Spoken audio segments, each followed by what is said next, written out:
Buffy the Vampire Slayer is a very important piece of fiction.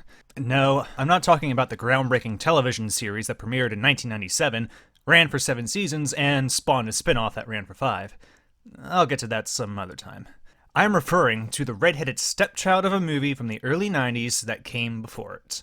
The movie version of Buffy the Vampire Slayer is one of the most important vampire movies ever made. I will also say that it is pretty clearly not the best vampire movie ever made, but its impact on the genre continues to be felt on the big screen, and most importantly on the small screen, even to this day. It really never works. Released in July of 1992, Buffy the Vampire Slayer was directed by Fran Rubel Kuzui, and the screenplay was written by a then-young unknown writer named Joss Whedon. The concept that Whedon had come up with was brilliant. After viewing many monster movies before where the young blonde girl walking alone in an alley would get killed by a horrible monster, Whedon thought it would be a pretty fun idea to see a movie where the young blonde girl was getting stalked by a creature like a vampire, and it would instead be the girl that would turn around and kick the vampire's ass. I've always been a huge fan of horror movies, and I saw so many horror movies where there was that blonde girl who would always get herself killed.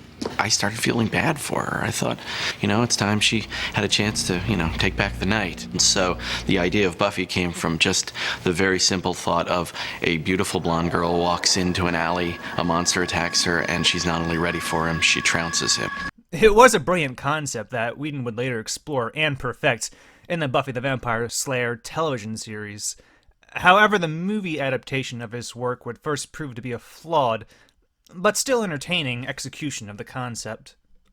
The main plot of the movie is, of course, about a young blonde girl named Buffy, played by Kirsty Swanson, who is told that she is one of the rare chosen ones who has been gifted with the powers to fight and slay vampires. Guided by her watcher Merrick, played by Donald Sutherland, Buffy learns and trains how to slay vampires, while also receiving help from a rebellious young man named Pike, played by Luke Perry. David Arquette has the fun role of Benny, who is Pike's best friend, who gets bitten and turned into a vampire in the first half of the film. There's even a quick cameo by a very young Ben Affleck. Take it, man. Now, to address the major criticism of the movie, the main failing of the movie is one of direction. The script was good, the cast was decent, and the concept was solid, but Kazui's direction just didn't mesh well with the original intent and tone of Whedon's story.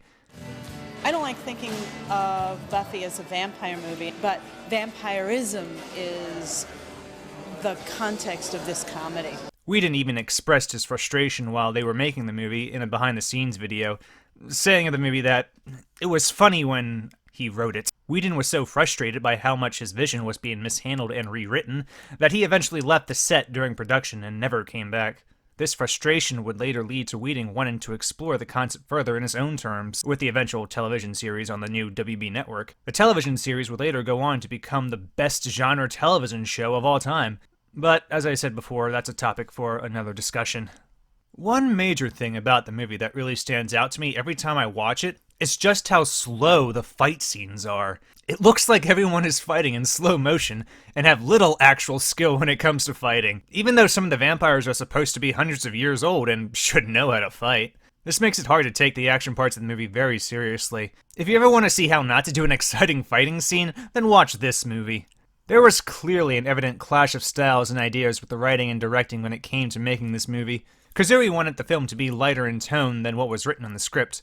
Kasui appeared to want to make a seemingly funny and not very serious movie that happened to have vampires in it, while Whedon wrote a serious vampire movie that also happened to be funny. Whedon obviously had the better and right idea, since the serious and darker moments of the film tend to carry more weight and interest for the viewer, while the humorous elements seem to fall flat and a bit out of place. Most genuine laughable moments tend to happen because of how bad they are. Get out of my facial. Now, that's not to say that there aren't a few scenes that don't give me a chuckle. Future movie star David Arquette's charisma shines through whenever he's on screen, and he does a terrific job at playing the recently turned vampire of Benny. He and Luke Perry have a great chemistry together whenever they are on screen, and they share some of the film's most genuinely humorous scenes. I'm hungry. You're floating. Come on, man. Get away from here. I'm hungry. I'm hungry. I'm hungry.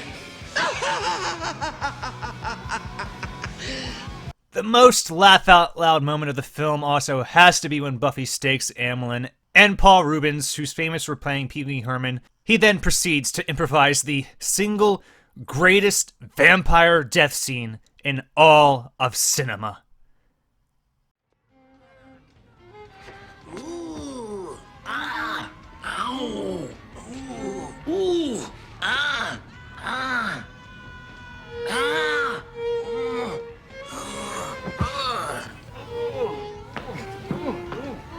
I'm not joking. It's the best.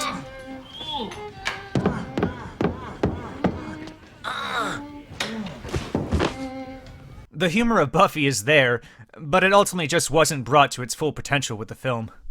The darker elements of the film also have their place, even if they are downplayed more for a lighter overall tone. In Whedon's original script, Merrick was supposed to kill himself to prevent from being turned into a vampire and revealing who the Slayer really is. The dream sequence of Buffy with Lothos also has a nice eerie feel to it that I wish was dialed up more through the film than in just this one scene.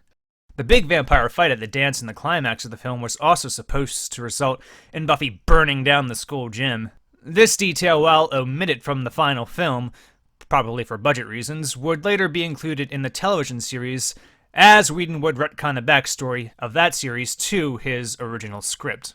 There is one aspect of the film that I think is truly perfect, and that's Kirsty Swanson's portrayal of the main character herself, Buffy. She plays the ditzy blonde valley girl stereotype very well, which is exactly what Whedon was going for in his original script. Kirsty Swanson proved to be the perfect Buffy for what this film wanted and needed her to be. She has her blonde California valley girl moments, but she also shows a strong personal character growth throughout the film. Swanson would also receive the film's only award nomination, which was for Best Actress for the Fangoria Chainsaw Awards. Not exactly the Academy Awards, but still the only form of recognition that the film received upon its release.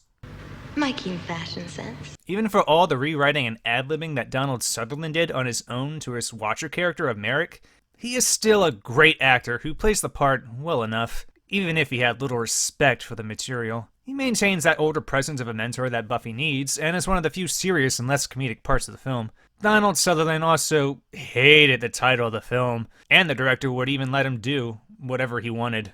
I couldn't bring myself to say I was making a film called Buffy the Vampire Slayer. It wouldn't be the first instance of someone dismissing Buffy the Vampire Slayer just because of the title alone. For all the movie's missteps, they serve to illustrate how a movie of this genre should not be handled. The good aspects of the film also show what can work in the genre when it's done right, and can later be improved upon in the television series. The first season of the television series would also experience some of these growing pains when trying to find just the right balance of horror and comedic elements. The importance of this movie is that it is essential in laying the groundwork for future vampire stories to come, and the high school is hell metaphor.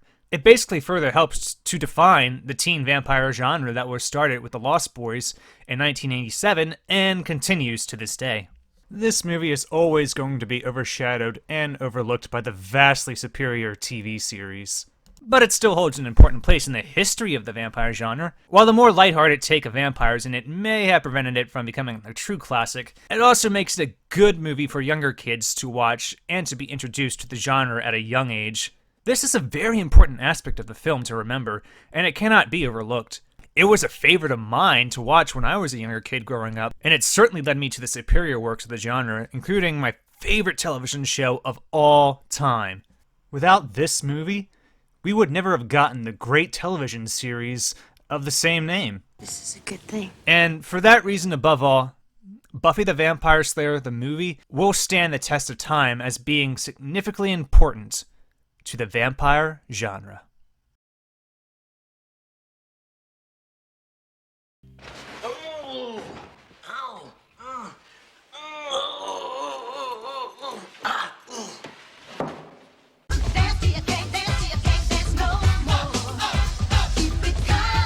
Please, it's so 5 minutes ago. Pike. Pike isn't a name, it's a fish. Do you have any gum?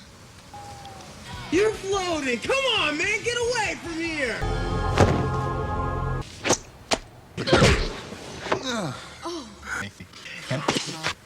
Does the word duh mean anything to you?